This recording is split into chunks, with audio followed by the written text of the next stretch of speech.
예, 안녕하세요, 여러분.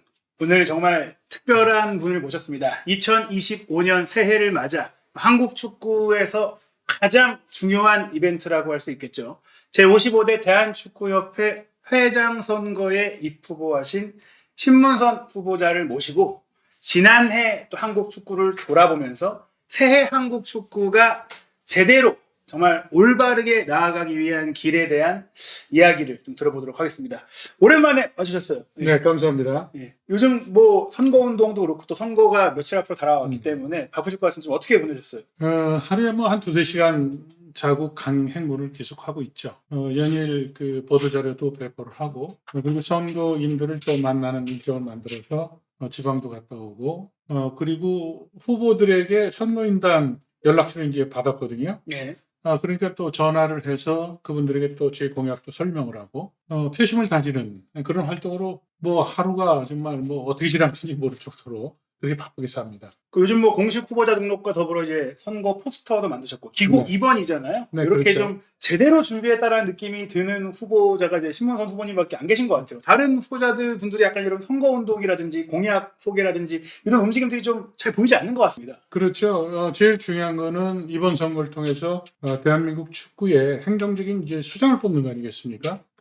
정몽규 후보 그리고 허정무 후보와 더불어서 공약을 갖고 대한민국 축구의 행정은 비전은 이렇고 또 구체적인 그 공약은 이렇게 우리가 협회를 이끌겠다는 이제 어떻게 보면 팬들로부터 그리고 국민들로부터 평가를 받는 그런 기회가 주어졌어야 되는데 그런 것이 주어지지 않는 것이 가장 큰 저는 아쉬움이 크다라고 이제 보는 거죠. 제가 사실은 2014년 성남FC 사장직에 있다가 계약 연장을 하지 않고 학교로 돌아와서 오늘의 이 시간을 대비해서 그 대한민국 축구를 어떻게 변혁을 이룰 것인가에 대해서 계속해서 연구하고 또 그리고 선행 우리보다 축구 선진 국가인 협회 행정, 조직, 또 그리고 그 예산에 대한 부분이죠.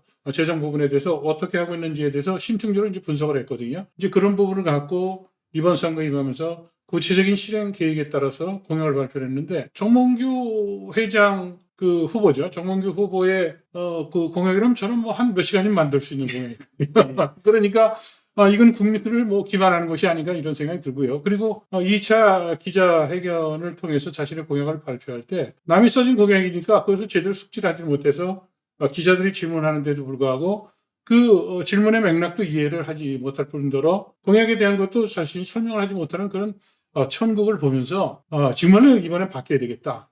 축구가 이제는 축구라는 전문가가 행정을 하는 시대가 와야 되겠다는 것이 저는 뭐 후보자로서 경쟁을 하니까 당연히 이제 가슴 절절히 느끼긴 하겠습니다만 국민 여러분들께서 모두 저와 같은 심정이 아니었을까 이런 생각을 합니다. 사실 뭐 저희가 띄워드리다시피 이렇게 선거라면 또 이렇게 여러 후보가 나왔다면 어떤 이미지나 인기 이런 게 아니라 정확하게 이런 공약과 자신의 이제 비전과 목표의식에 대한 평가를 할 수가 있어야 되는데 그렇죠. 말씀 주신 대로 어떻게 보면 이제 현직 뭐 회장인 정몽규 회장이 그 기자회견에서 본인이 왜 해야 하는가에 대한 부분부터 본인이 내건 그 공약의 실제 이행 방안에 대해서 디테일이 없었고 또 맞아요. 어떻게 보면 나름 야심차게 가장 먼저 출마를 선언했던 허정무 후보 같은 경우도 첫 회견 이후에는 거의 조금은 보이지 않는 조용한 그런 시간을 보내고 있거든요. 좀 같이 또 선거운동 하시는 입장에서 좀 어떻게 좀 지켜보고 계신지. 사실은 공약이라는 것이 종이 한 장에 표현이 되어 있습니다만 그 내용에는 예산도 들어있고요. 그리고 그 사업의 업무적인 어떤 프로세스도 거기가 또 뒷받침이 돼야 되겠죠. 그리고 또 한 가지는 그 한국 축구의 현재 문제에 대한 것이 정확히 진단이 돼 있어야 되는 것이죠. 그러니까 공약이라는 것은 후보자가 축구 행정을 펼치기 위해서 하나의 어떻게 보면 약속이거든요. 그 약속이라는 것은 축구협회 직원들과 같이 일을 하겠다는 어떤 방향성. 두 번째는 협회 예산의 가용 예산 범위 내에서 내가 사업을 하는데 그것이 현실 실현성이 있는지 여부. 또 한 가지는 그걸 통해서 회장이 저는 이제 돈 버는 그 행정을 하겠다고 지금 얘기하고 있지 않습니까? 예. 거기에 대한 구체적인 어떤 마케팅 기법이라든가 그렇지 않은 벤치마킹했던 그런 실질적인 사례들을 뒷받침해서 설명을 해서 국민들로부터 또 축구 팬들로부터 그리고 축구 가족으로부터 이걸 평가를 받아야 되는데 전혀 그런 지금 과정이 이루어지질 않고 있다는 것이죠. 결국은 이렇게 뽑히게 되는 그리고 공부 안 하고 시험을 보는 거랑 똑같다는 얘기죠. 그런 경우에 과연 대한민국 축구의 행정은 어떻게 갈 것인가 뭐 이런 사실은 어떻게 보면 좀 부끄러운 자상을 지금 보고 있다라고 저는 생각을 해요. 더군다나 정몽규 회장이 출마 선언을 근사하게 기자회견 형식으로 했는데 거기서 알맹이가 없었죠. 그러니까 갑자기 축구협회에서 공약도 발표하겠다라고 기자회견을 했는데 기자들이 질문하는데 몇 개만 받고 그냥 문을 닫아버리잖아요. 그게 무슨 기자회견입니까? 지금 대한민국 축구는 진짜 깜깜이에요. 깜깜이. 그리고 12년을 먼저 행정을 맡아서 했던 정명규 회장이라면 자신이 자랑할 수 있는 것도 있을 거고 또 그 과거에 대한 것이 반성해야 될 것도 있지 않습니까? 그런 부분에 대해서 국민들에게 소상히 밝힐 수 있는 기회를 열었는데도 불구하고 말을 안 하고 지퍼를 잠기듯이 그렇게 했다는 것은 같은 경쟁을 하는 사람 입장에서 자괴감을 느껴요.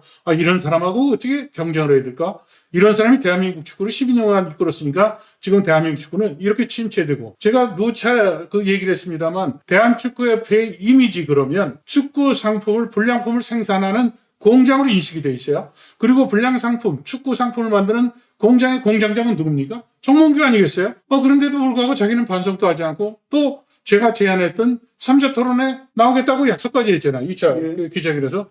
근데 지금 거기에 대해서 이런 방법도 없어요. 저는 다시 보도자를 통해서 3자 토론 약속했으니까 날짜 잡아라. 날짜 잡는 건 누가 잡아야 되느냐? 선거운영위원회 그 규정에 보면 3자가 합의했을 경우에는 선거운영위원회가 선거 후보들을 모아서 공약을 공표하는 그런 자리를 만들 수 있다는 그 조항이 있는데도 불구하고 그걸 구체적으로 제가 제시를 했어요.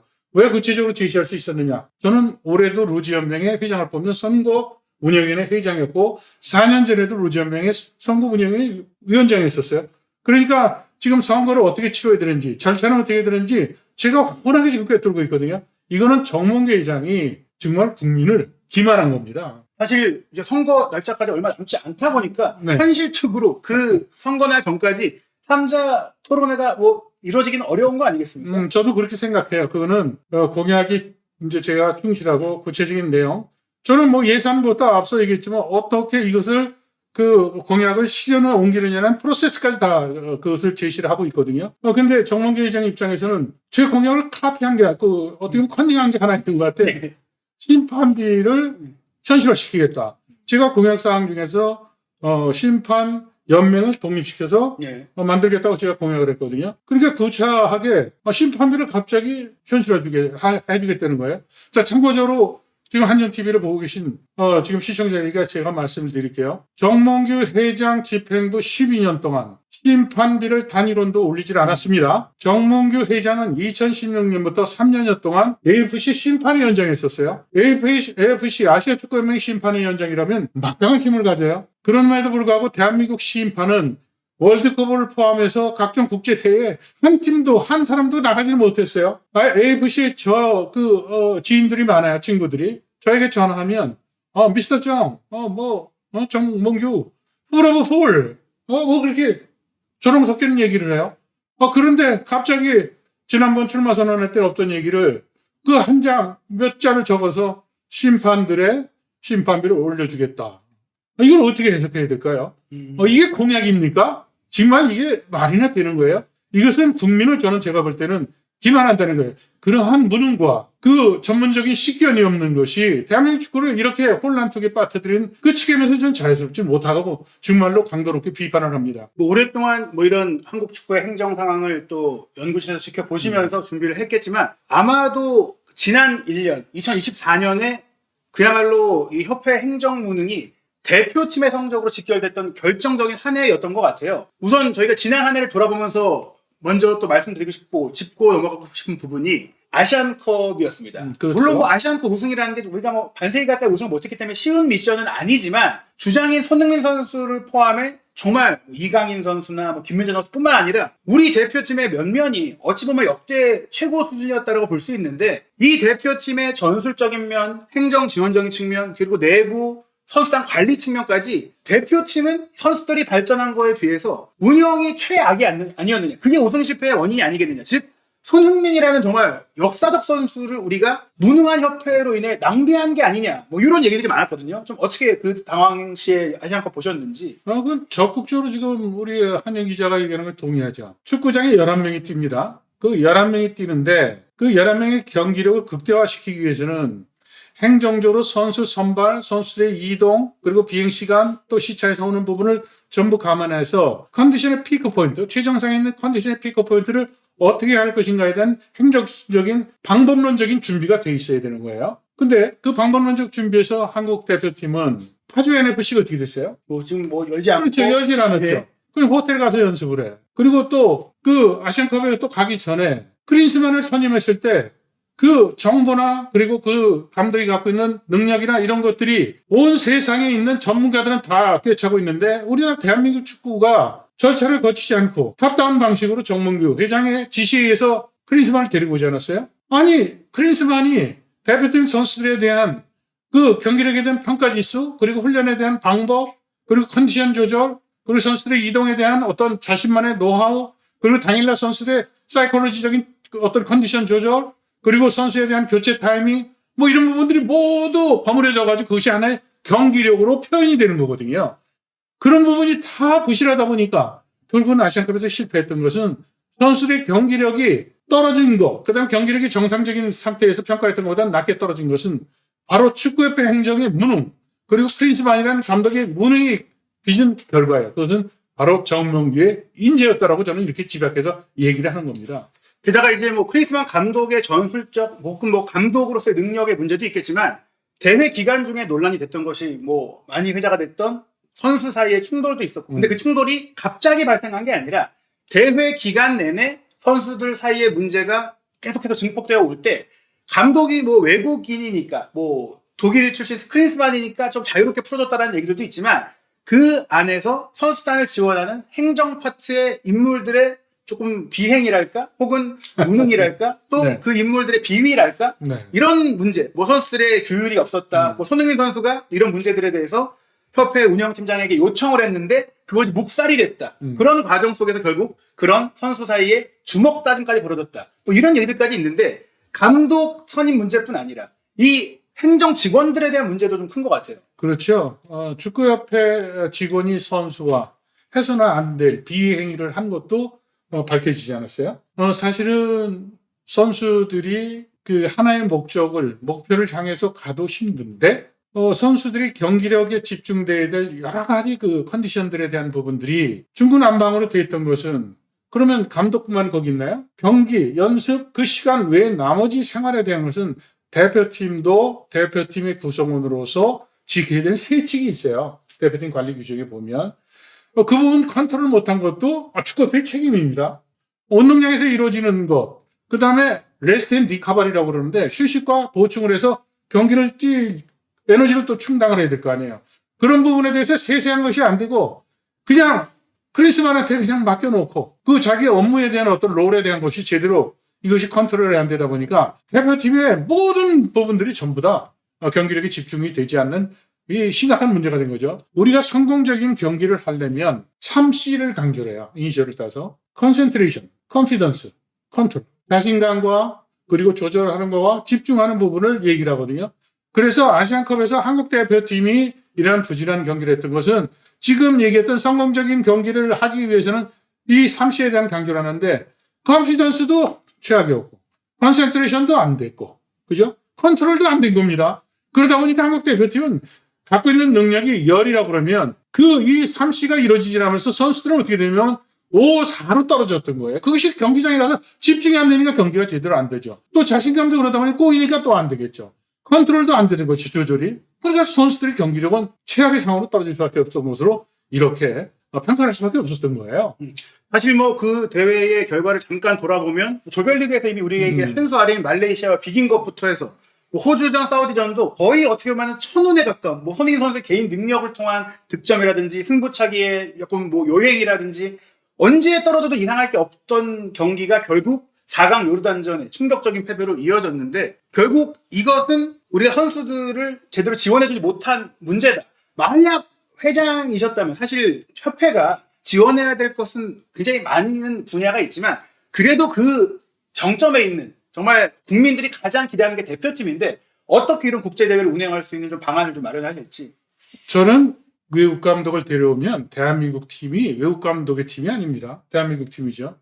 감독을 데려오면 계약을 한 그 순간부터 그 방임을 하면 안 돼요. 관리를 해야죠. 제가 축구협회장이 되면 대표팀 감독을 선임을 하면 테크니컬 스터디 그룹이라고 해서 TSG라고 우리가 얘기를 하잖아요. 그 그룹이 그 대기간 동안 대표팀에 대한 분석을 다양한 시각에서 해야 됩니다.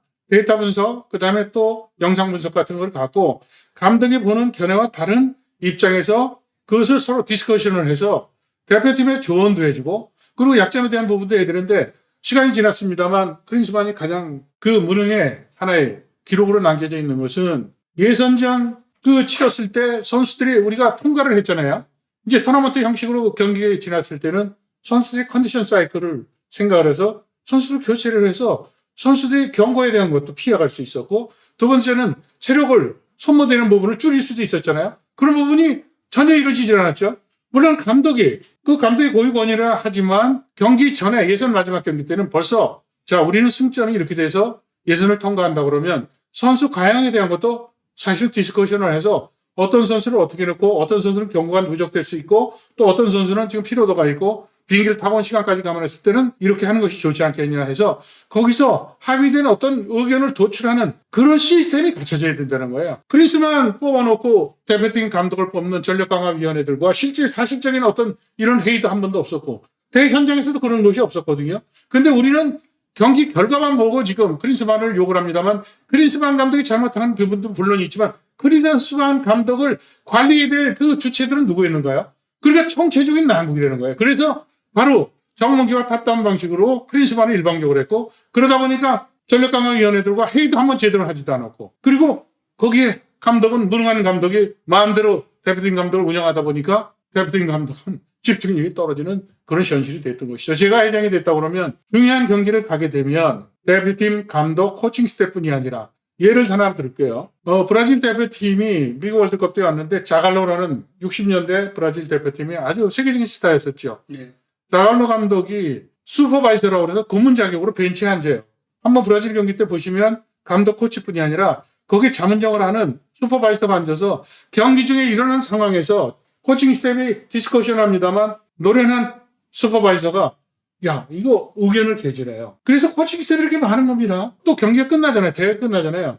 기록을 남겨야 됩니다. 감독 보고서도 만들어야 되고 그리고 전력강화위원회도 보고서를 만들어야 되는데 그때 크린스만 와서 그 크린스만 감독의 여론이 나쁘니까 정몽규 회장이 기자회견을 했잖아요. 그때 크린스만을 예를 들어서 판단할 때 비판할 때는 감성적으로 할 것이 아니라 그 경기에 대한 보고서 본인의 보고서 그리고 그 전력강화위원들이 또 보고서를 갖고 그 데이터와 그리고 그 보고서에서 인용됐던 것을 갖고 기록으로 남기는 것이 필요했었거든요. 그 기록이라는 것은 바로 훗날 대한민국의 아시안컵에서 이렇게 실패했던 요인들이 기록화 그것이 아카이브가 돼서 다음에 실패했던 요인들을 행정하는 사람이나 감독이나 보면 아 이 당시에 이랬었구나 이런 길이 있어야 될 거 아니에요.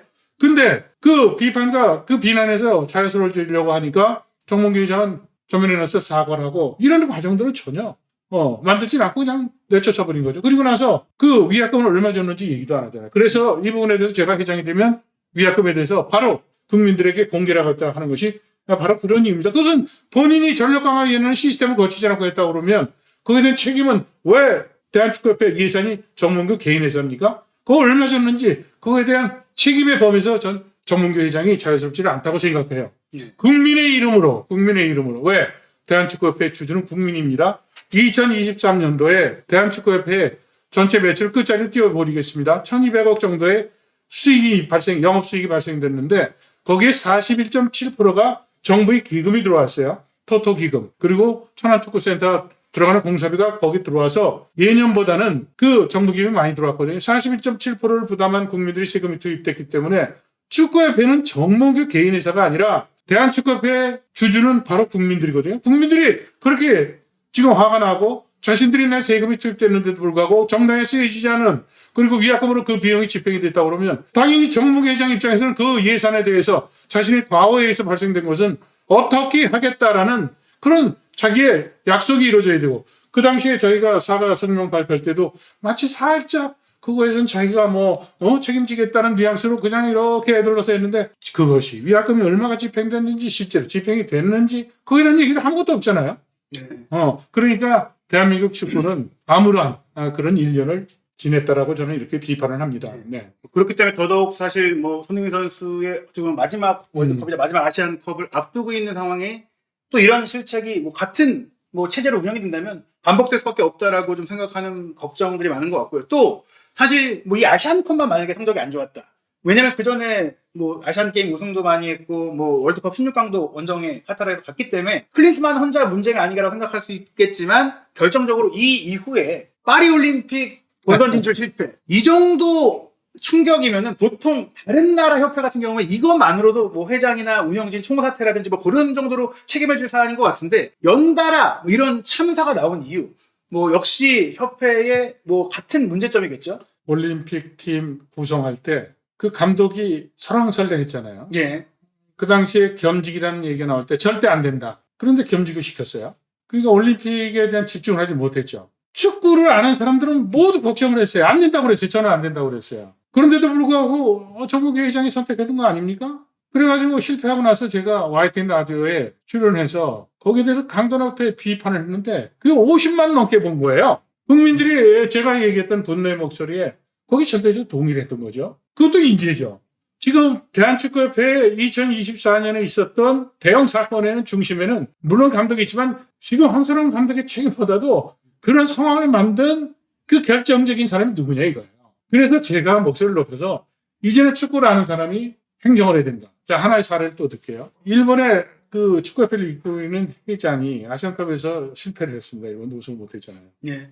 기자회견이 열리는데 일본의 기자들이 감독에 대한 비판에 목소리를 높였는데 회장이 나와서 기자들을 마주보고 앉아서 감독은 우리가 목표한 그 방향 쪽으로 가기 위해서 우리가 2050년 월드컵 우승을 가기 위해서 그리고 내년도에 있는 월드컵을 가기 위해서 가다가 돌에 걸려 넘어질 수도 있고 목표는 달성하지 못했지만 우리는 감독을 신뢰한다라고 얘기를 했죠.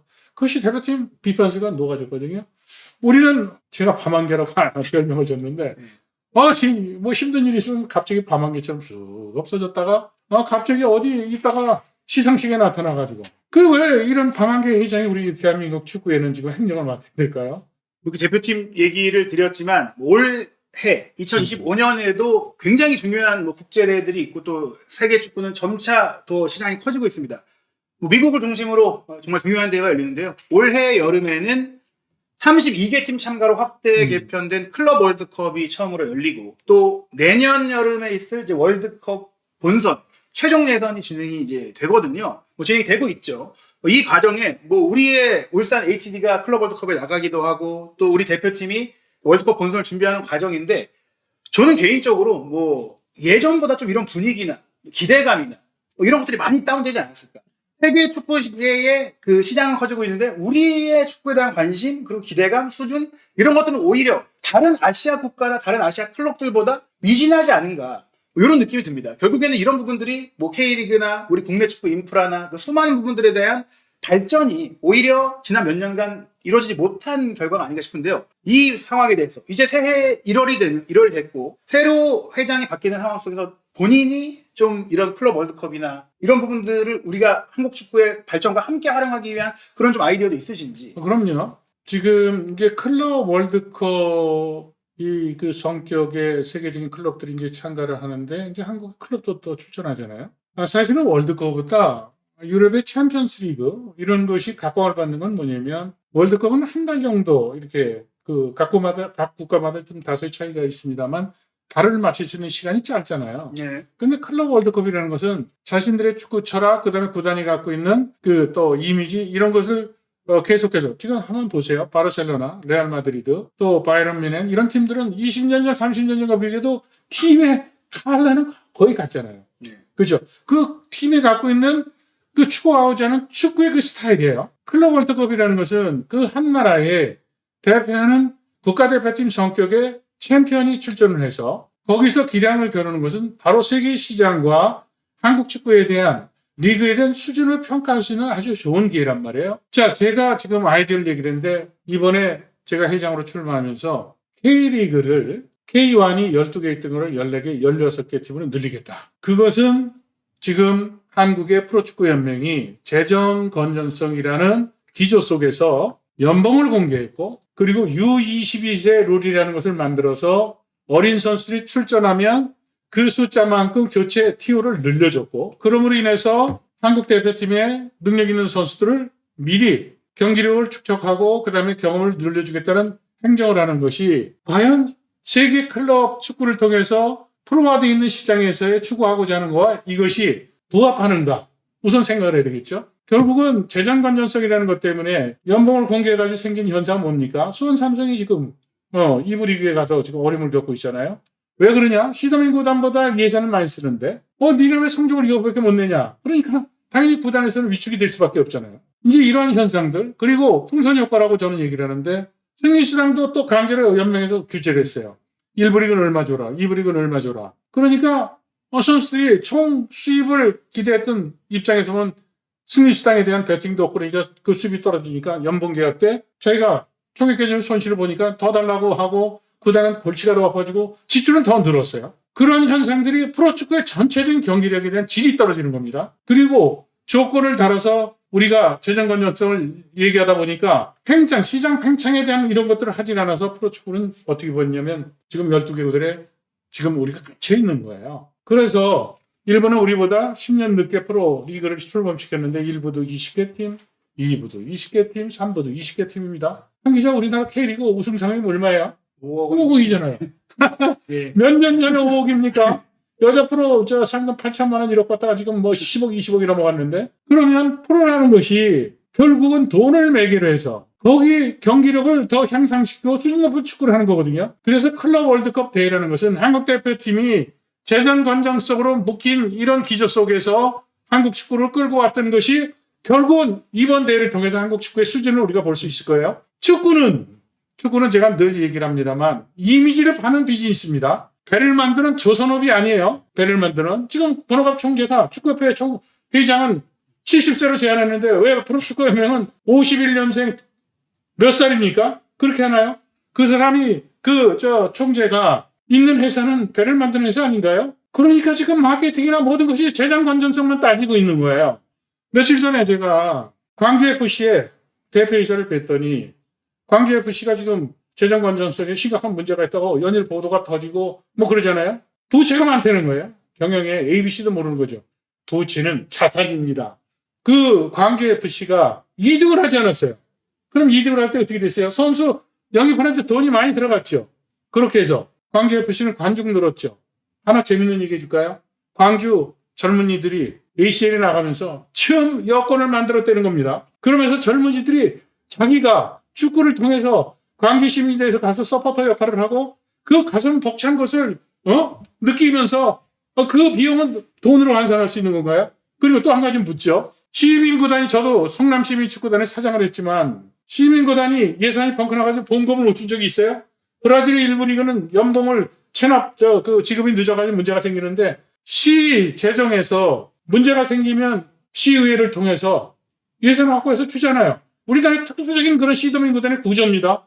그런데 광주FC가 그렇게 투자를 해서 이런 성과를 거두고 프로축구 시장의 전체적인 흥행에도 기여를 했는데 그것을 단순히 케이스상의 문제를 갖고 얘기를 해요. R&D 비용 아니에요. 개발 비용 지금 넣은 겁니다. 지금 프로축구연맹의 행정을 책임지고 있는 그 제일 높은 사람들이 의식이 그것밖에 안 돼요. 그러니까 프로축구가 안 되는 거예요.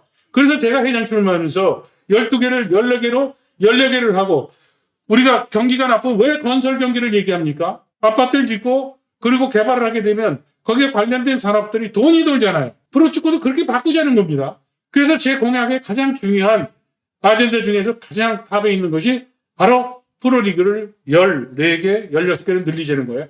벌써 수원 삼성은 올라올 수 있는 재정적인 능력이 되잖아요. 경남도 1부에서 무리 없이 했는데 2부 리그로 떨어져 있잖아요. 이랜드는 창단한 이에 언제라든지 일부러 와서 재정적인 것을 확보할 수 있는 팀이고 제가 있었던 성남은 올해 꼴찌를 했지만 성남시는 전국 시도 중에서 재정 자립도가 제일 높은 팀이에요. 아니 그런 여건이 성숙됐는데도 어떻게 재정 건전성이라고 얘기를 하고 승리수당을 강제하고 연봉을 공개를 합니까? 프로축구는 축구협회도 그렇고 프로연맹도 그렇고 현대 사람들이 이미지를 파는 비즈니스를 하지 않았던 사람들이 지금 행정을 하면서 이 문제가 지금 심각하다는 거예요. 그래서 바꾸자는 얘기예요. 축구를 이미지를 파는 것을 알 수 있는 사람이 일본 축구협회는 월드컵을 2번이나 출전했던 A매치를 70경기 이상 소화했던 그 스타포레 출신이 지금 축구협회를 맡았어요. 프로축구연맹도 프로축구 선수 출신 지금 하고 있어요. 축구를 하나 이것을 이미지를 갖고 파는 방법을 연구를 하고 이것을 발전시키잖아요. 이번에 국민들이 생각하는 상식에 부합하는 결과 정몽규 회장이 떨어지면 한국의 축구는 희망을 갖고 첫걸음을 떼놓습니다. 국민들이 생각하는 대한민국 축구의 주진 국민들이 생각하는 상식에 반하는 그런 결정이 나오면 정몽규가 다시 재선하면 한국 축구는 재앙으로 갑니다. 재앙의 첫 번째 조치는 뭡니까? 정부에서 2023년 그 결산하면 1200억이 넘는 사업 수익 중에서 41.7%에 해당하는 그 비용을 정부에서 주겠다, 안 주겠다 그러는 거 아닙니까? 거기다가 목적의 사업으로 돈을 갖다 쓴 거에 대해서 5배, 약 300억에 대한 페널티까지 무는데 축구협회 파산, 직원들 봉급도 못 받아 부도나게 되어 있습니다. 그런데도 정몽규 회장은 기자회견을 통해서 오해다. 내가 이 문제를 원만히 해결하겠다. 27가지 비얘기에서 지적이 됐어요. 그런데도 불구하고 거기 나와서 자기는 오해라고 얘기를 하고 자기가 풀겠다고 그래요. 그것을 다시 제 스님, 그 심사를 해달라고 그러는데 바로 문체부에서 반환시켰잖아요. 그런데도 불구하고 야 저렇게 부끄러운 게 없는 것 같아요. 추가적으로 좀 말씀드리면 역시 월드컵 최종 예선도 진행이 되고 있는데 뭐 요 이슈도 중요할 것 같아요. 아무래도 이미 지금 홍명보 감독 체제로 운영이 되고 있고 뭐 여기서 이 손흥민 선수를 포함한 선수들의 몸 관리 이슈도 있고 이 과정 속에서 새해 뭐 이제 회장이 되신다면 좀 어떤 운영의 방안을 좀 가지고 계시는지. 자, 첫 번째 축구는 돈이 좌우하는 겁니다. 아까도 얘기했지만 2023년 처음 비교해서 말씀을 드립니다만 정몽규 회장이 축구협회를 이끌었던 12년 올해 결산이 안 끝났죠. 그죠? 네. 그러니까 2023년 결산 광고를 제가 갖고 지금 얘기를 했는데 10년을 제가 들여다봤어요. 들여다봤더니 연평균 300억에 10년 동안 평균에게 300억이 국가기금으로 축구협회에 투입이 됐습니다. 300억이 투입이 안 됐으면 축구협회는 어떻게 됐을까요? 결국은 300억이 그걸로 보존을 해서 축구협회가 돌아갔는데 결국 축구협회는 적자 경영을 했다는 것이죠. 축구협회 직원들이 12년 동안 정몽규 회장 재임 동안 봉급이 단 1원도 오르지 않았습니다. 앞서도 얘기했지만 심판들 단돈 1원도 심판비가 오르지 않았어요. 그 현상은 어떻게 됐느냐. 신임 심판들이 들어오지 않아서 피라미드가 이렇게 돼 있어야 되는데 거꾸로 돼 있는 거예요. 심판이 지금 수급이 안 돼. 제가 왜 공약에 심판연맹을 독립을 시켰느냐. 이번에 제가 심판연맹 만든다고 그랬더니 그걸 카피했다고 제가 표현했잖아요. 아니 갑자기 심판비를 올려주겠다고 그래. 그 돈 있어요? 돈이 없다고요. 또 유소년 얘기할까요? 유소년의 축구협회 그 담당자도 없을 뿐더러 예산이 제로입니다. 제가 이 공약을 하루에 한 건씩을 언론에 보도자료를 했는데 베트남에 가 있는 유소년 지도자가 저에게 장문에 문자를 보냅니다. 신 교수님 회장이 되시면 유소년 예산을 10억을 만들어 주십시오. 그리고 축구협회에 유소년 담당을 선임을 해 주십시오. 유소년의 행정적인 문제를 가서 만날 사람도 없고 얘기해봐야 이게 소통도 안 돼요. 그런 얘기들이 쏟아져 들어오고 있어요. 비단 이 부분이 아니죠. 이런 지금 현실적인 문제들이 총체적으로 대한축구협회를 이끌고 있는데 국민들은 삼촌TV에서도 지난번에 여론조사 했잖아요. 네. 정몽규 회장에 대해서 바꾸자는 것이 70, 80%고 최근에 또 축구 그 사이트에서 했더니 제가 회장이 되는 것이 맞다 81%입니다. 그리고 정몽규는 4%인가 그래요. 국민들이 만약 축구회장을 뽑는다면 제가 압도적인 걸로 될 겁니다. 그런데 간접선거로 되는데 간접선거로 된다고 해도 저는 이번에 이길 수 있다는 자신감을 갖고 우리를 지금 준비를 하고 있습니다. 제 공약이 워낙 탄탄하기 때문에 시도협회 회장이 제가 지지해달라고 전화를 하면 2시간씩 잡고 질문을 하세요. 그게 뭐냐면 축구협회 가장 큰 수입원인 사업 수익에 되는 것이 아까 얘기했듯이 그 중개권료 그리고 12개의 파트너의 스폰서 그리고 입장료 그리고 국가 기금입니다. 근데 하나 재밌는 걸 더 말씀을 드릴게요. 정몽규 회장이 그 회장이 됐던 첫 해와 지금까지 그 당시 14개 후원사가 있었는데 278억인가 그렇습니다. 지금 12년이 지나서 축구협회에 12개 파트너한테 받는 것이 280억 조금 넘어요. 축구 기자들이 맨날 아시안컵에 실패했다, 월드컵이 어쩌다, 감독을 절차상에 어떻다 뭐 그러는데 그게 아니라 기업을 평가할 때 경영 수지를 갖고 평가하죠. 조직을 들여다보죠. 축구협회 조직을 보면 호위무사들이 득세하는 조직으로 차여 있고 유소년 기금은 단돈 1원도 없는데 자문료로 호위무사들과 거수기들한테 수십억의 돈이 투입이 되고 그런데 자기는 80점이래. 제가 그래서 정몽규 회장의 경영평가는 F학점이다. 그렇게 했잖아요. 그걸 오늘 이 자리에서 제가 세세히 나눠서 다시 평가를 할게요. 재정에 대한 정몽규 회장 평가. 12년 전과 비교했을 때 F. 그죠? 축구 경기력도 굉장히 중요하죠. 축구 경기력도 이 부분에 대해서 F. 올림픽 수십 년 만에 떨어졌죠. 아시안컵 자기가 자신만만하다고 그랬는데 떨어졌어요. 또 한 가지는 축구협회의 조직을 이끄는 행정력도 F. 왜냐? 정몽규 회장 나가라고 노조가 들고 일어났죠. 그리고 얼마 전에 이 선거에 나서기 전에 정몽규 후보자가 그 직원들한테 여론조사했더니 정몽규 회장이 나가는 것이 좋다라는 그 비율이 80% 훨씬 넘는 걸로 저는 이렇게 얘기 들었거든요. 그러니까 갑자기 직원들 봉급을 올린다는 거예요. 아니 떠나는 사람이 무슨 봉급을 올려줘요? 근데 내가 그랬어요. 그 얘기를 듣고. 돈이 없으면 못 줄 거다. 적자니까. 그런 상황이에요. 그리고 또 한 가지. 정부의 지원금 천안축구센터 저는 회장이 되면 바로 지금 완공을 더 속도를 올려서 하겠다고 그러는데 정부 회장이 어떻게 합니까? 정부 기금이 안 들어오는데 정부 기금 플러스 차입금으로 은행 차입금으로 이자를 내는 것으로 해서 600억에 700억 그것도 정부 승인 안 받고 결제 안 받고 했다가 그 문제 됐잖아요. 그 돈 갖다 쏟아붓겠다는 거 아닙니까? 근데 자기는 천안축구센터 짓겠다고 약속을 해요. 그걸 어떻게 지금 합니까? 지금 이런 얘기는 지난번 기자회견할 때 다 했어요. 기자들이 난리가 났었습니다. 이 예산에 대한 일을 이렇게 디테일하게 얘기하는 사람이 그동안 없었잖아요. 많은 분들이 지금 채팅을 참여하시면서 한국축구 미래가 없다. 축협을 이제 사조직처럼 운영하고 있다. 이런 얘기들도 하고 있어요. 협회 회장 선거가 이제 며칠 남지 않은 상황인데요. 최근에 나온 뉴스 중에 가장 좀 주목되는 게 허정무 후보자께서 이제 축구협회 회장 선거 금지 가처분 신청, 즉 8일에 치러질 선거 진행을 금지해달라고 이제 중앙지법에 가처분 신청을 냈어요. 사실 지금 사전 투표라든지 온라인 투표라든지 많은 지금 이슈들이 있었는데 이 상황에 대해서 좀 어떻게 보시는지부터 좀 얘기가 듣고 싶습니다. 오늘 제가 여기 오기 전에 아침에 그 한 매체와 인터뷰를 했어요. 그거 끝나고 나서 또 다른 매체와 인터뷰를 했는데 그 중간중간마다 기자들이 저한테 이제 우리 홍보팀 캠프에 전화를 해서 지금 질문했던 내용을 해요. 그래서 우리는 이미 이 부분에서 입장 정리를 했죠. 우리는 우리가 준비한 대로 그 스케줄대로 선거에 총력을 경기를 한다. 그 상황에서도 우리는 정몽규 회장을 꺾을 수 있는 희망이 있다라고 저희들은 지금 표 분석을 다 하고 있거든요. 이번 선거는 당초 예상했던 194명에서 174명으로 줄어들었고, 그게 이제 왜 줄어들었냐? 개인정보 공개 거의 동의를 안 했다는 거예요. 네. 그리고 지금 프로축구팀의 선수들, 코칭 스태프들 지금 다 원정 가니까 이번 선거인 중에 40여 명이 넘는 사람들이 지금 프로축구 K1에, K2에 소속돼 있는 선거인들이거든요. 그렇게 되면 제일 유리한 것은 바로 정몽규가 되겠죠. 왜냐하면 시도협회 회장들은 선거 때 모두 참석을 할 거니까요. 그런 상황에도 불구하고 제가 어제 긴급 회의를 해서 표 분석을 했습니다. 주어진 상황에서 저희들은 최선을 다해서 국민의 이름으로 심판하는데 저는 나설 겁니다. 그래서 앞서도 얘기를 했듯이 국민들이 생각하고 있는 합리적 판단의 근거에서 정몽규 회장을 낙선시키는데 저는 최선을 다할 겁니다. 이 가처분 신청을 포함해서 본안 그 소송까지도 이것들이 보도들이 터지고 있는데 이 부분은 뒤집어서 얘기하면 준비를 제대로 안 했다라고 또 저쪽에서는 공격을 할 수도 있는 그 빌미를 주는 걸로 저는 걱정하거든요.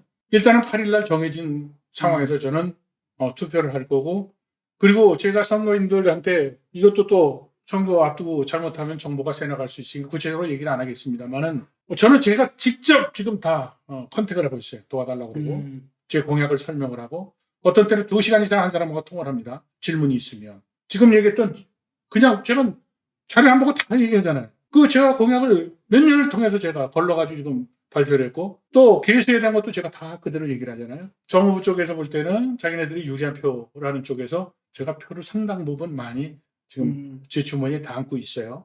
믿어도 되는구나. 축구인이 행정을 해도 재정적인 능력에서 그리고 행정적인 어떤 행정 능력에서 그리고 축구협회 직원들이 세 후보 중에서 믿을 수 있는 사람이 있다. 그래서 정호부는 이번에 끝내라 라고 얘기를 하는 것은 누구를 선택하겠다는 얘기입니까? 그래서 저는 지금 희망을 갖고 입술에 부르트고 무시고 뻑뻑하는데도 지금 여기 뛰어왔죠. 사실은 오늘 그 한 기자한테 제가 온 이유가 있습니다. 올해 우리가 그 감독 그 절차에 대한 문제 이것을 했을 때 제가 정관에 대해서 이 프로그램에 나와가지고 했던 것이 어떻게 보면 불쏘시가 됐던 거 아닙니까? 그래서 새해가 이제 와서 한준TV가 정말 사랑받는 이런 유튜브가 될 수 있도록 하는데 제가 힘을 좀 보태야 되겠다는 그런 의미로 온 거거든요. 시청자 여러분들, 우리 한준TV를 사랑해 주십시오. 그래야 건강한 견제와 또 건강한 비평이 있어야만 대한민국 축구가 발전할 수 있다고 저는 갖는 소신을 오늘 온 겁니다. 사실은 제가 선거만 생각하면 오늘 10통, 20통, 30통 전화해서 표 한 표, 두 표라도 더 가져오면 저는 중요하지만 오늘 이 시간도 소중하다고 생각해서 지금 제 정상적인 목소리가 나는지 잘 모르겠습니다만 여러분들 한준TV를 많은 사랑을 부탁을 드립니다. 네. 뭐 여러 공약들을 매일 좀 준비하셔서 음. 언론에 또 보도를 또 하고 있는 상황인데요. 좀 하나씩 짚어보면은 최근에 앞서 말씀하신 대로 가장 큰 문제가 됐던 게 이 상근 부회장 내지 위원들에게 별 일도 안 하고 있는데 엄청난 돈을 좀 지급을 했던 부분. 그리고 어떻게 보면 사실 대한축구협회가 전무이사가 있었고 또 몇 년 전 그나마 이제 정몽규 회장의 영향력이 줄어들고 뭐 홍명보 전무이사나 뭐 김판곤 위원장이 그나마 그들 주도로 일을 할 때는 조금은 대표팀이 잘 돌아가는구나라는 시점이 있었는데 또 그게 폐기가 됐단 말이에요. 이번에 공약으로 다시금 이제 이 전무이사 체제 전환을 말씀하셨는데 좀 인물이라든지 시스템이라든지 여러 가지 좀 보관이 좀 있으신 건가요? 지금 보세요. 축잘못 회장이 있는데 전무이사도 축잘못이야. 부회장이, 상임 부회장이, 상근 부회장이. 근데 직부 차관 출신이야. 그러니까 행정을 잘하겠지 했는데 정관이 멀쩡했는데 정관을 점프를 했어. 그리고 나중에 감사 결과가 나왔는데 부하 직원들은 잔뜩 뒤집어 쓰고. 그래서 그 축구를 아는 전무이사 시스템이 중요한 게 뭐냐면 전무이사는 축구협회 내부적인 어떤 업무적인 것도 결제를 하고 뭐 이런 것을 거르는 것도 하지만 각 시도 협회의 전무이사와 회의체의 의장이나 마찬가지예요. 그래서 지금 전국에 있는 축구협회와 원활한 어떤 커뮤니케이션 그리고 행정적인 부분에서 이것이 돼야 되는데 축잘못 탑에 있는 위치에 있는 두 사람이 있음으로 인해 가지고 소통에서 이게 굉장히 큰 문제가 있었던 거죠. 그래서 바로 지금 공약을 하면서 그 회장도 돈 버는 회장을 저는 표방을 했잖아요. 일하는 회장을 표방을 했어요. 결제는 올라오면 바로 결제하는 회장이 되겠다고 제가 공표를 했어요. 그래서 살림살이를 하는 역할을 하는 정무이사는 축구인을 뽑는다. 단 정몽규와 전 틀립니다. 성남 때도 저는 성남의 구단주는 시민이라고 얘기를 했습니다. 저는 국무사장이었어요. 구단주를 제가 사장 취임식 하는데 앞에 앉아 계신 상태에서 제가 성남시민축구단의 구단주는 시민입니다. 두 번째, 시민구단이 많은 가장 첫 번째 요인은 낙하산 인사입니다. 저는 사장 재임하는 동안 낙하산 받지 않겠습니다. 축구로 사회적 통합을 하겠습니다. 부자 동네인 분당과 경제적 약자인 수정과 중원을 축구 유니폼을 입혀서 축구 게임을 하며 한 팀이 될 수 있듯이 어린 유소년 팀을 만들어서 하나를 만들겠습니다라고 해서 공약을 저는 다 성실히 이행을 했던 사람입니다. 축구협회 전무이사도 제가 했던 인사의 정책에 원칙에 따라서 축구협회 전무도 공모를 생각할 겁니다.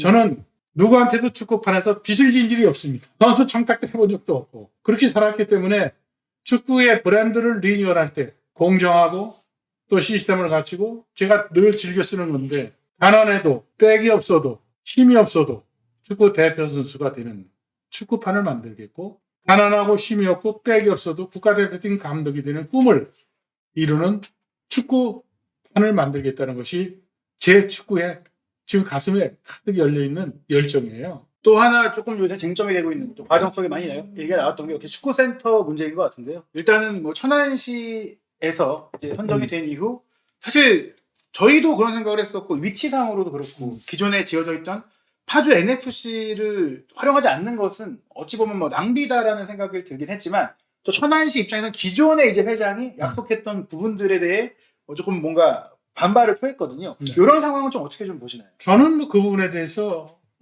분명해요. 아니 천안축구센터와 축구협회가 계약했던 거 공사에 대한 거는 지금 정몽규 집행부가 들어오면 오히려 천안시는 큰 리스크를 갖잖아요. 정부 기금이 지금 정상적으로 안 되는데 저는 그 문제를 풀어서 천안시가 그 많은 비용을 지금 투자를 하고 있는데 천안축구센터를 조속히 완공을 하겠다는 거 제 공약에 들어가 있어요. 두 번째, 축구에 대한 경영에서 천안축구센터도 물론 중요합니다만 돈을 버는 축구협회를 하려고 그러는데 메인 오피스 그다음에 마케팅하는 부서를 여기다 남기겠다고 그러는데 그것이 지금 전체 컨트랙에서 계약된 부분에서 뭐가 큰 손실이 있어요? 더군다나 심판연맹을 만들고 초, 중, 고등학교 연맹이 축구협회에 붙어있던 것을 독립을 시켜서 천안센터를 보내서 거기서 연습 게임도 많이 이루어지고 운동장도 더 많이 사용 일수가 늘어나면 천안축구센터의 그 지역에 있는 지역 경쟁 생산 유발 효과가 더 커지는데, 아니 지금 거기서 지금 하는 얘기는 그 뒤에는 누군가가 선거를 앞두고 마치 우리가 반대한 것처럼, 허허부나 제가 반대한 것처럼, 제가 뭘 반대를 했죠? 아니 제가 회장이 되면 그럼 대통령 선거할 때 옛날에 했던 대로 그대로 그냥 도시도 그대로 해야 되고 그렇게 해야 되나요? 학교 시스템이나 모든 시스템을 옛날에 대통령이 그렇게 했으니까 하는 게 맞나요? 이러면 안 되죠. 저는 축구센터 빠른 시간 내에 제가 해야 됩니다. 정무계 회장이 하면 정부에서 돈을 못 받습니다. 근데 제가 그 공약을 실행에 옮기겠다 그러면 천안에 있는 지금 대의원들 그리고 천안에 있는 시민들 지금 제 얘기를 들으면 신문산 후보를 지지해야죠. 아니 지금 정무계 회장이 하면 정부 지원금이 안 나오는데 어떻게 운동장을 짓겠다는 겁니까? 거기 천안축구센터를. 아니 제가 지금 본부를 서울에다 두겠다는 거하고 거기 공사하는 거와 무슨 상관이 있어요? 아니 여기 남는 인원은 최소의 인원만 남고 심판연맹을 만들어서 그 많은 사람들이 가고 초중고등학교 연맹 독립해서 더 많은 사람들이 가서 그 지역 경제의 생산 유발 효과를 확장시켜 주는데 그게 뭐가 문제라고 그래요? 축구협회에서 이번 선거에서 불리하니까 음습한 그림자가 뒤에서 어른거려요. 제 눈에는. 결국은 이 많은 부분들이 무료할 것 없이 철저하게 좀 준비가 더 빨리 할 텐데요, 제가. 예. 예. 참나. 그리고 걱정할 부분이 없고 천안의 축구센터는 더 완성도 높게 또 운영될 수 있다는 자신감을 좀 보여주셨습니다. 말씀하신 많은 공약들이 있는데 좀 오늘 좀 시청자 여러분들께 좀 강조드리고 싶은 부분들 좀 있다면 어떤 게 좀 추가로 있을까요? K1이 제일 크겠죠. 12개 팀을 지금 14개 팀, 그다음에 16개 팀으로 늘리겠다. 그 자신감은 지금 2부 리그에 있는 이랜드, 손삼성, 그리고 일부 있던 경남, 성남 같은 팀들이죠. 이미 밑에서 탄탄히 준비가 돼 있는데 올라오질 못해요. 그리고 올해 같은 경우는 일부 리그에 그 강등팀 경쟁이 두세 달 앞두고도 계속 그 시즌 끝나기 전까지 6개, 7개 팀이 경쟁을 벌였거든요. 그러다 보니까 구단들이 아무 일도 못해요. 2부 리그로 떨어지면 연봉 삭감되죠. 그리고 전지훈련지 또 변경해야죠. 그리고 유소년 축구를 포함해서 모든 사업이 이게 다 올스톱이 되는 거예요. 그래서 시장 팽창 정책을 하면 그런 부분에서 자연스러워지죠. 일본은 우리보다 10년 늦게 했습니다만 우선 구조를 만드는데 신경을 썼던 거예요. 국제적인 리그로 인정받기 위해서 20개 팀을 만든 거죠. 2부도 만들었어요. 3부도 만들었어요. 우리는 10년 먼저 83년에 시작한 프로축구 리그가 12개 팀에서 재정 건전성을 한다고 그러는데 아까도 풍선 효과 얘기를 했잖아요. 오히려 구단들이 불만이 터져나가고 있는데도 불구하고 그래서 12개 팀을 14개, 16개로 지금 늘리겠다는 거죠. 그리고 또 한 가지는 코리아 풋볼 어소시에이션, 한국 축구 협회입니다. 협회예요. 어소시에이션. 그런데 저는 KFF로 바꾸겠다. 그 KFF로 바꾸겠다는 것은 페더레이션이고 그 페더레이션은 연합이라는 개념이죠. 프랑스도 FF예요. 페더레이션이에요. 독일도 연합인데 독일어기 때문에 B라는 영문 비슷한데 그렇죠. 그거를 들어가 있죠. 그래서 연합체로 프로축구의 중계권 그리고 대표팀의 중계권 그리고 그 대학연맹에 대한 그렇지 않으면 초중고 연맹에 대한 상업적 가치에서 중계 안 할 때 그 부분에 대해서 턴키로 계약을 하려고 이제 계획을 잡고 있거든요. 한 가지 재밌는 게 있어요. 프랑스 축구 협회는 프랑스 리그로부터 약 400억에서 500억 정도 기부금을 받아요. 리그가 더 부자예요. 근데 지금 한국의 K리그는 사무처는 흑자예요. 근데 회원사는 만성적자에서 한 팀도 흑자가 없어. 그러면 왜 축구협회 프로연맹은 자기들은 흑자고 그런 연맹 회원사들은 지금 이렇게 어려운 거에 대해서 외면하는가? 그게 모 구단에 이번에 선거인이 저한테 질문한 거예요. 2시간 넘게 설명을 했어요. 일본의 경우도 얘기했어요. 이미 지금 중계 시장은 OTT 시장이 올 것으로 저는 미리 연구실에서 예측을 하고 있었습니다. 일본이 그 OTT 시장에 편승해서 2조 4천억, 8천억, 그 환율에 따라 좀 달라지겠죠. 중계했던 거 아닙니까? 근데 우리는 쿠팡이라는 그 시장에 왔는데도 불구하고 왜 그렇게 싸게 했을까요? 납득을 못하는 겁니다. 납득을 못하는 거예요. 그러면 축구협회에 돈 버는 그 중에서 이미 정무계 회장은 저희가 물론 하기 앞두고 계약을 해서 숨겨놨다가 1,500억에 가서 2천억 10년간 장기적인 돈을 벌었다고 그래요. 근데 그 방송사와 3년 계약했을 때 그 계약된 금액을 연으로 하면 125억 정도가 돼요. 근데 제가 미디어 쪽에 계약 조건을 1,500억에서 2천억이라고 얘기를 해놨어. 근데 그 비용에 경쟁했던 지상파 방송한테 했더니 미니멈 1,500억 정도가 될 거다. 그럼 10년 장기간 하면서 그 금액의 차이가 적지 않은데 그게 자기 업적이에요? 아니 가기 전에 왜 계약을 해? 그리고 그 옵션 중에 하나가 재밌는 게 뭐냐면 그 뉴스 취재한 카메라가 들어오는 것도 독점권을 준 거예요. 또 그리고 주요 선수 인터뷰한 것도 독점권을 줬어요. 그럼 다른 방송사들은 뉴스를 하려면 제작을 하려면 돈을 주고 사가야 돼요. 그래서 이번 선거 후보가 정몽규 회장이 2차 기자회견할 때 지상파한테 카메라가 안 왔습니다. 그리고 또 한 가지. 단순히 돈만 받아야 되나 경영자는 그 방송이라는 것은 전파의 그 범위가 얼마나 넓으냐도 굉장히 중요하죠. 12개 후원사가 지금 한 280억이라고 그랬죠.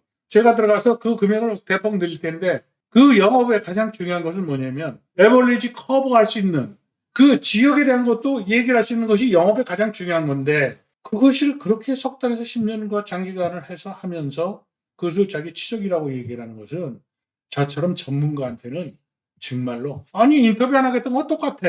말씀하신 대로 물론 요즘이야 뭐 당연히 다양한 콘텐츠가 생기고 또 이제 개별적으로 개인 방송, 인터넷 방송들을 많이 보니까 예전에 뭐 저희가 그 98년 월드컵 예선 때처럼 전 국민이 다 이렇게 월드컵 예선전, 월드컵 경기를 보던 시대와는 달라졌지만 그렇다고 하더라도 말씀하신 이런 중계 계약 방식이나 특히 이 취재를 위한 보도권과 보도 영상권까지 제한하는 것은 오히려 푼돈 취재부 있었잖아. 그렇죠. 오히려 그로 인한 수익보다는 그를 통해서 붐이 일어나는 데 있어서 더 악영향을 주니까 지상파는 그쵸. 뉴스 하겠어요? 그렇죠. 국민들의 관심도가 떨어지는 그런 상황이 좀 되고 있는 것 같아요. 과거에 중계권을 제압하면 회사가 이제 중계권을 따가지고 간 거야. 그 지상파가 모여가지고 합의를 한 거야. 재판에 사지 말자. 그래가지고 제가 중계 그 동아시아컵이에요. 예. 우리 한준 기자 예. 회사 아니에요. 예. 네? 그러니까 어떻게 됐어요? 그 방송사들은 보도의 그 깊이나 멘트의 양이 줄어들게 하죠. 단신용도로. 그래서 과거의 영상을 쓰거나 지금 이 시간은 충분히 얘기를 하는 거니까 제가 지금 협회장으로 제가 출마하면서 제가 분석하는 부분에 대해서 여러분들은 한번 전문가하고 좀 비교해서 여러분 한번 보세요. 축구를 아는 사람이 회장을 해야 된다는 그 당위성에 대해서 여러분들은 아마 여러분들은 동의를 하실 겁니다.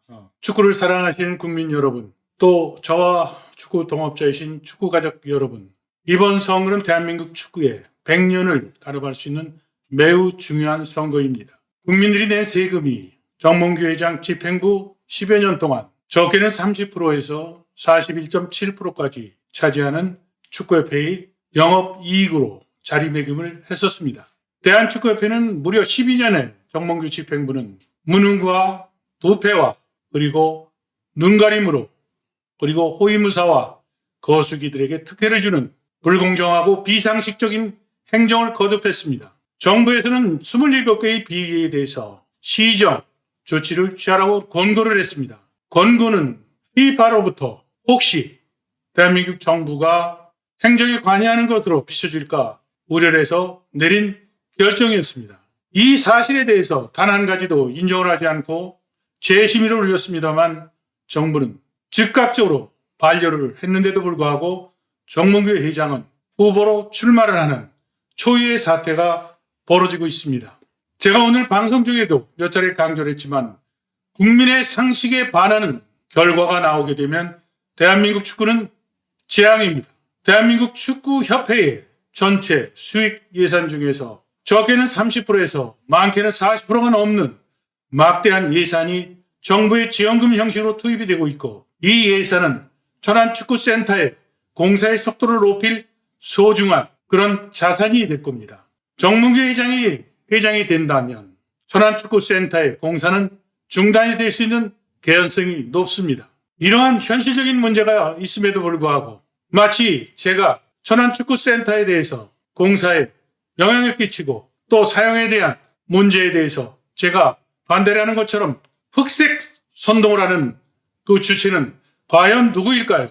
제 공약 중에서 가장 우선하는 것이 천안축구센터를 빠르게 공정을 마쳐서 어린 선수들이 뛰어놀 수 있는 잔디밭과 그리고 국가대표팀이 훈련할 수 있는 공간을 확보하는 것이 시급하다고 저는 판단을 합니다. 축구의 메인 오피스에 남는 소수의 인원으로 인해서 천안축구센터가 지역의 경제 생산 유발 효과에 만에 하나 조금만 손실이 있을 것 같아서 연맹을 독립을 시키고 새로운 연맹을 만들어서 실질적으로 천안의 지역의 경제 활성화에 기여하고자 하는 세심한 공약도 이미 저는 언론을 통해서 발표한 사실이 있습니다. 선거가 막판으로 치달으면서 신문선이어야 된다. 신문선이야 대한민국 축구를 개혁을 할 수 있다는 국민적 목소리가 커지고 있고 각종 여론조사에서 압도적인 저에 대한 성원이 비등해지면서 저에 대한 흠집을 내는 잘못된 기사도 가끔 발견할 수 있습니다. 대한민국 축구의 주지인 여러분들께서는, 국민 여러분들께서는 대한민국 축구를 위해서 어떠한 선택을 하는 것인지 여러분들은 감시자 역할을 해주시기를 당부를 드립니다. 제가 회장이 되면 정부에서 권고한 27개의 비처분 사실을 대한축구협회에서 정한 공정위원회, 과거는 상벌위원회의 그 규칙을 갖고 즉각적인 조치를 단행을 해서 정부의 지원금을 원만하게 축구협회로 지원될 수 있도록 하겠습니다. 또 한 가지는 새로운 집행부가 짜여질 때 그리고 조직 개편을 할 때 저는 축구계에서 단 한 건도 암묵적 카르텔에 연루된 적도 없고 빚진 것도 없습니다. 공정하고 투명하게 일할 수 있는 분위기를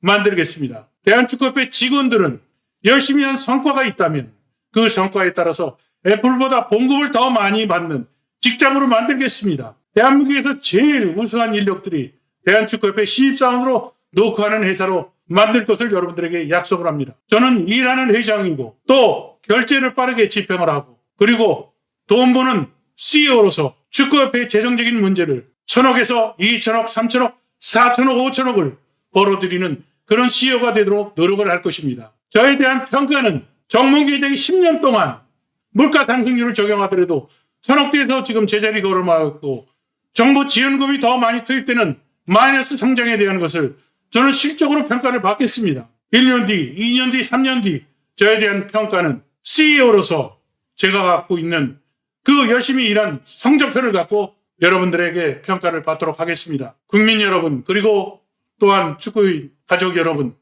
또 투표권을 갖고 있는 선거인 여러분 현명한 판단을 해주시면 저는 여러분의 모습이 돼서 열심히 뛰어서 축구협회 재정을 건강하게 만드는 역할을 수행하겠습니다. 저에게 일할 수 있는 기회를 주는 것은 저의 도전과 저의 노력도 물론 중요하지만 하늘에서 점지해 줄 것으로 전 믿습니다. 여러분 오늘 이 소중한 시간에 저와 함께한 시간이 대한민국 축구의 역사의 한순간이 되기를 기원을 합니다. 여러분들 많은 성원 부탁드립니다. 감사합니다.